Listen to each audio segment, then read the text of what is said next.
I'm Philippa Vine, and today I'm going to cook wild mushroom pancakes. Right, to start off with, we're going to make the pancakes. That's 3 ounces of plain flour and 2 eggs.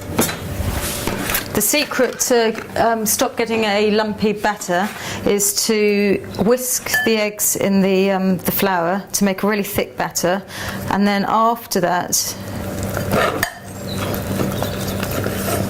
it's getting quite thick now, you can then introduce the milk. I said in the recipe it's a quarter of a pint of milk, but that's approximate. You want fairly thin. Whisk it to get rid of all the lumps. And as you can see, it's gone very smooth. Salt and pepper.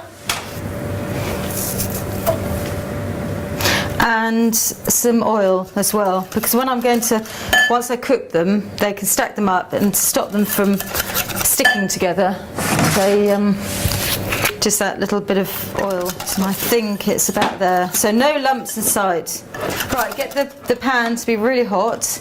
Once it's smoking hot, add a little bit of oil. And this you only add the oil once the start, and then you'll have enough, because obviously there's a little bit of oil in the batter anyway.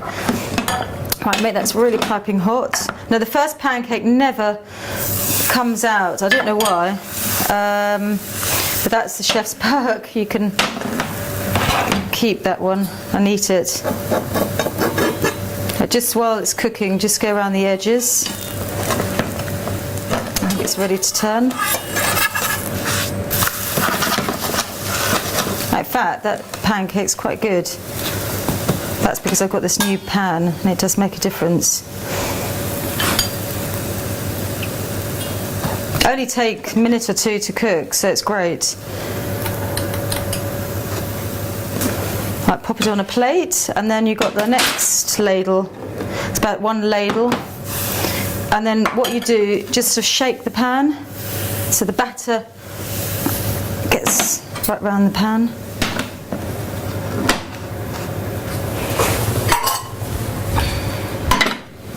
Right, once all the pancakes are made, just put those to one side and don't worry about sticking, because as I say, we've got the oil in there.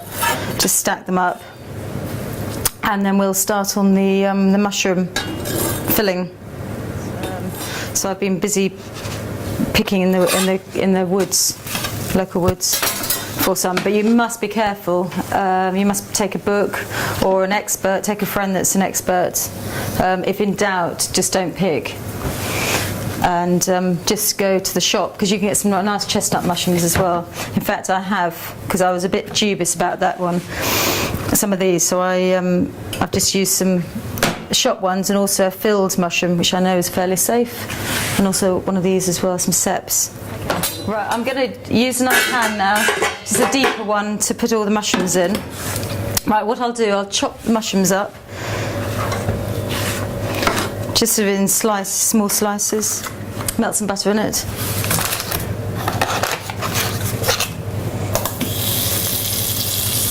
And what we're going to do, we're going to fry the mushrooms in this butter.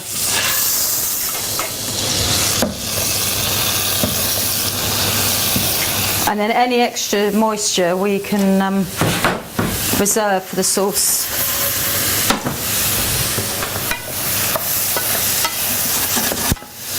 It's surprising how much moisture is actually in mushrooms. Right, I'll season them with some salt and pepper. And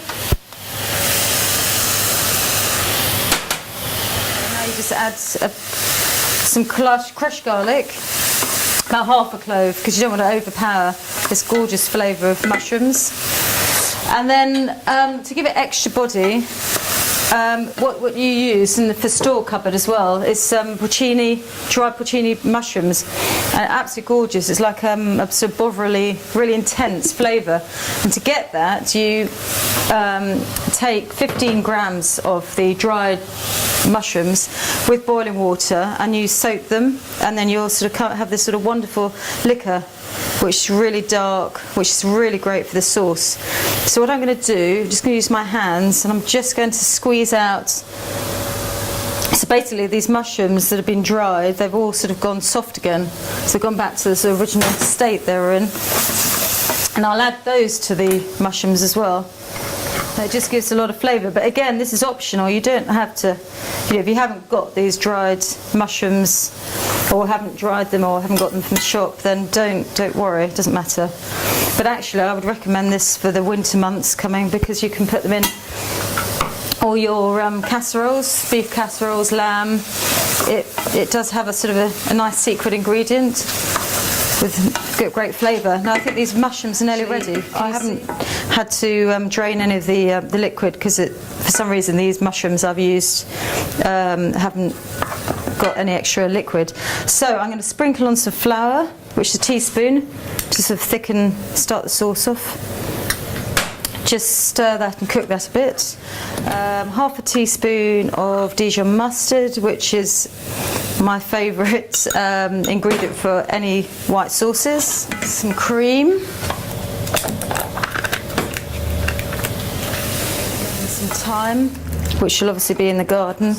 The liquor from the dried porcinis. Just add a little bit at a time, not to just cook it down a bit now. You don't have to use all of it. That's lovely. Oh, I tell you what's lacking is some alcohol. Masala, I think I'm going to use, or you could use Madeira. Just a splash of that.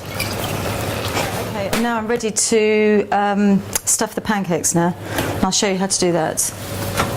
Right, get a dish about this size, depending on how many people you're going to cook for. So this will be fine, just butter this. Right, then get the pancake. Put a bit of mixture on there, like so. Then fold it, and maybe another bit there. And like that, so it's in sort of in fours. I think it just looks nice presentation wise. This makes such a good lunch or supper for any vegetarian or just a mushroom lover as well. And you could actually assemble these and then sort of put them in the fridge. Right, that's all my pancakes in the dish. To finish off, I will just spoon over some delicious sauce with the mushrooms, and then I will put some Parmesan cheese as well, and then put it under the grill. It just sort of adds flavour and colour. Just check it. Oh yeah, perfect. Here you go. It just took about 2 minutes under the grill. Obviously, just watch it when it's under the grill. Delicious. There you are. Wild mushroom pancakes.